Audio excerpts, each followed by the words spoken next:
मन की शांति पाने का राज। एक राजा हमेशा उदास रहता था। उसका मन भटकता रहता था।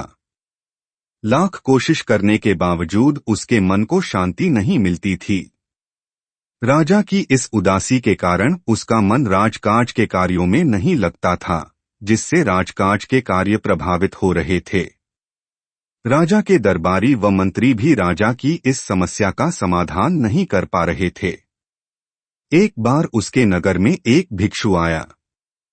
भिक्षु के ज्ञानपूर्वक उपदेश से राजा बहुत प्रभावित हुआ। उसने भिक्षु से पूछा, मैं राजा हूँ, मेरे पास सब कुछ है, किंतु फिर भी मेरे मन में शांति नहीं है। मुझे क्या करना चाहिए? भिक्षु ने राजा की बात पर गौर किया और फिर कुछ सोचकर बोले, राजन, आप प्रतिदिन भेष बदलकर अपनी प्रजा के बीच में जाएं और यह जानने की कोशिश करें कि प्रजा का क्या हाल है और आपका राज्य कैसा चल रहा है। राजा ने भिक्षु की बात मानी और प्रतिदिन भेष बदलकर प्रजा के बीच जाने लगा। प्रजा के बीच जाने से राजा को बहुत हैरानी वाली बातें पता लगा।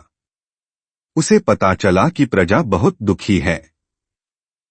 उसके राजकाज के कार्यों में कम दिलचस्पी लेने की वजह से राज्य के अधिकारी लापरवाह और रिश्वतखोर हो गए हैं। जमाखोरों की वजह से दैनिक कार्यों की मूलभूत वस्तुओं के भाव बढ़ने से महंगाई बढ़ गई है। खिन पानी की समस्या थी तो कहीं स्वास्थ्य सुविधाओं का अभाव था। धनी लोग तथा राजा के रिश्वतखोर अधिकारी मिलीभगत से राज्य की संपदा लूट रहे थे। गरीब व्यक्ति और गरीब होता जा रहा था। प्रजा में राजा के प्रति आक्रोश बढ़ता जा रहा था। किसी भी वक्त प्रजा राजा के खिलाफ विद्रोह कर सकती थी। यह सब जानकार राजा तुरंत सब कुछ भूलकर राजकाज के कार्यों में जुट गया। रिश्वतखोर अधिकारियों को गिरफ्तार कर जेल में डाल दिया। जमाखोरों के गोदामों पर छापे मारकर सारा माल जब्त किया गया। राजा ने खुला दरबार लगाकर प्रत्यक्ष रूप से प्रजा की समस्याएं सुननी शुरू कर दी और जितनी जल्दी हो सकता था उन समस्याएं सुननी शुरू कर दी और जितनी जल्दी हो सकता था उन समस्याओं का समाधान करने लगा। प्रजा के मन में राजा के प्रति सम्मान बढ़ने लगा। कुछ दिनों बाद भिक्षु राजा से मिला और पूछा, राजन, आपको कुछ शांति प्राप्त हुई?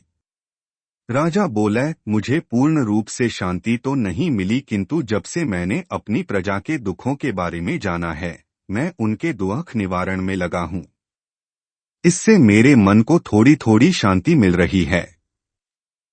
तब भिक्षु ने समझाया, राजन, आपने शांति के मार्ग को खोज लिया है।